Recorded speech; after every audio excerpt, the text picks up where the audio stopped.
নমস্কার, আমি রাধার কিচেনে নতুন পুরানো সবাইকে স্বাগত জানিয়ে আমি আজ রান্না করব হচ্ছে মোগলাই আলু করতে লাগছে। আমি এরকম আলু নিয়েছি 1 কেজি। আর লাগবে রসুন কুচি, এরকম সাইজের 2টো রসুন আমি কুচিয়ে নিয়েছি যাতে 2 চামচ হয়। আর আদা 2 চামচ, পেঁয়াজ এরকম সাইজের 4টা কেটে নিয়েছি, টমেটো এরকম সাইজের 4টা কেটে নিয়েছি, কুচিয়ে নিয়েছি, ভাজা জিরার গুঁড়ো আর জোয়ান, এটা যখন ফোড়ন দিব তখন। আর হচ্ছে আমি কাজুটা ভিজিয়ে রেখেছি দুধে 1 ঘন্টা আগে। আর এবার আমি দুধের মধ্যে সমস্ত মশলাগুলো ভিজাবো। 1 কাপ দুধ নিয়েছি, আপনারা আপনাদের ইয়ে অনুযায়ী নেবেন। এতে আমি 2 চামচ লঙ্কার গুঁড়ো দিচ্ছি, না 3 চামচ দেব। 3 চামচ লঙ্কার গুঁড়ো,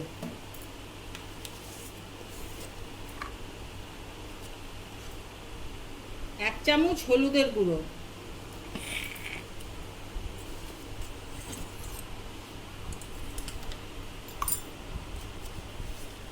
লবণটা স্বাদ অনুযায়ী, এটা দেখে পরে দিতে হবে।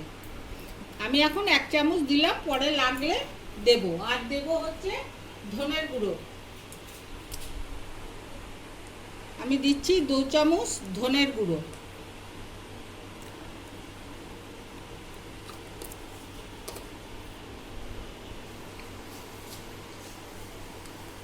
2 চামচ আর অল্প একটু দিলাম।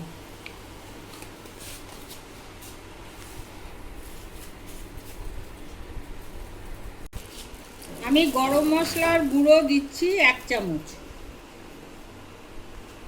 আর দেব ভাজা জিরার গুঁড়ো, এটাও দিব 2 চামচ। এগুলোকে এবার আমি মিশিয়ে রেখে দেব, কিছুক্ষণ রেস্টে থাকবে, তারপরে আমি রান্না করব। দুধের মধ্যে আমার মশলাটা মিশানো হয়ে গেছে, এটার মধ্যে যাতে কোনো লাম্প না থাকে সেটা দেখে নিতে হবে। আর আমি দুধে যে কাজুটা ভিজিয়েছি 25-30টা কাজু আমি দিয়েছি, এটা গরম দুধে দেবেন, তাহলে পরে ব্লেন্ড করতে সুবিধা হবে। আর এই কাজুটা কিন্তু আলুর হিসাবে দেবেন। আমি যদি 5টা বড় আলু দিয়ে করেন তাহলে 10টার মতো কাজু দিলেই হবে। আমি যেহেতু বেশি দিয়েছি, 15-16টা দিয়েছি, ওই জন্য গোটা 20-25 দিয়ে দিয়েছি, ছোট বড় মিশিয়ে। হ্যাঁ, ছোট বড় মিশিয়ে দিয়েছি, কাজে ছোটোগুলোকে বড় হিসাবে ধরলে ওটা 15টাই হবে। আর এগুলা সেদ্ধ করে নিতে হবে, কিন্তু আমি সেদ্ধ করে নিয়েছি। দুধ কাজুটা আমার ব্লেন্ড করা হয়ে গেছে, এবার আমি রান্নাটা শুরু করব। আমি রিফাইন্ড অয়েল দিয়ে আমি আগে প্রথমে আলুটা ভেজে নেব। এবার আমি আলুগুলো ভেজে নেব, আর আলুগুলোকে টুথপিক দিয়ে ফুটো করে নেবেন যাতে তেল মশলাটা ভেতরে ঢোকে।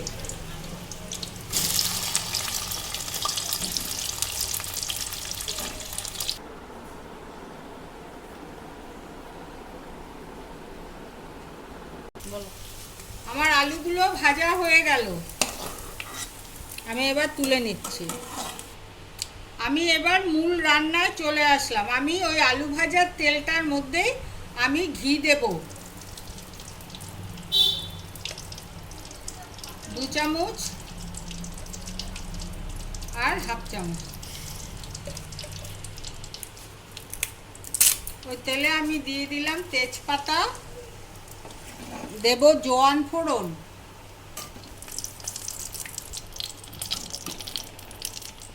হাফ চামচ জোয়ান দিয়েছি,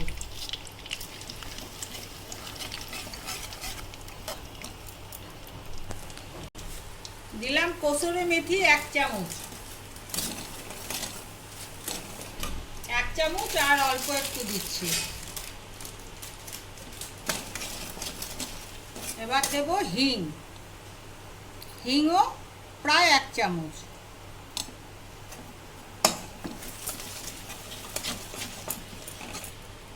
এবার আমি দিয়ে দিলাম পেঁয়াজ,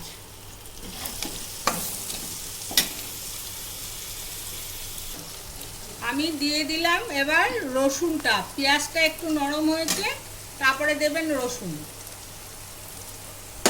রসুনটা দিয়ে একটু মিশিয়ে দিলাম, তারপরে দেব আদাটা। সবই 2 চামচ করে আছে, আমি যতটা আলু নিয়েছি তার মাপে। এবার আমি টমেটোটা দিয়ে দিচ্ছি। এটাকে কিন্তু একদম মিশিয়ে নিতে হবে। এবার আমি দুধে ভেজানো সব মশলাগুলো দিয়ে দিচ্ছি। টমেটো আর পেঁয়াজটা নরম হয়েছে,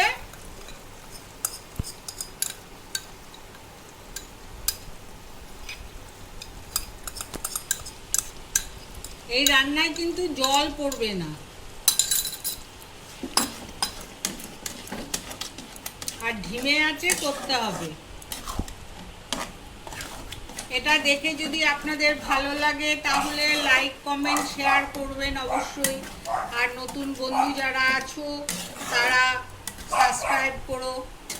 একটা লাইক করলে আমাদের অনেক বেশি ভালো লাগে পরবর্তী ভিডিও করতে। আমার মশলাটার একদম দেখুন তেল বেরিয়ে এসছে। এবার আমি দুধ আর কাজু বাটাটা এর মধ্যে দিয়ে দেব।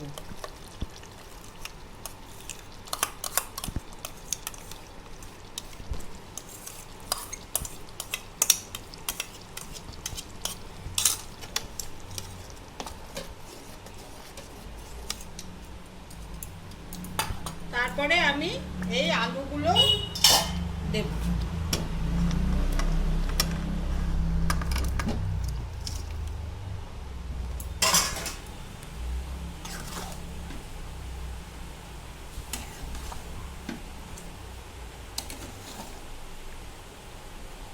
আমার মোগলাই আলুর দমটা হয়ে গেছে। এবার আমি এর উপর দিয়ে কসুরি মেথি ছড়িয়ে দিলাম। এটা যা সুন্দর গন্ধ বেরিয়েছে না, আপনারা তো গন্ধটা পাচ্ছেন না। সেই গন্ধটা পেতে গেলে এটা রান্না করতে হবে। এটা একদিন রান্না করে দেখুন, দারুণ সুন্দর হয়। এটা ভাত না, ফ্রাইড রাইস, পোলাও, তারপরে পরোটা, নান, এগুলোর সাথে দারুণ যাবে। এটা দেখে ভালো লাগলে, আগেও বলেছি আবারও বলছি, লাইক কমেন্ট শেয়ার করতে ভুলবেন না। আর সাবস্ক্রাইব, যারা নতুন দেখছো তারা অবশ্যই সাবস্ক্রাইবটা করো। নমস্কার।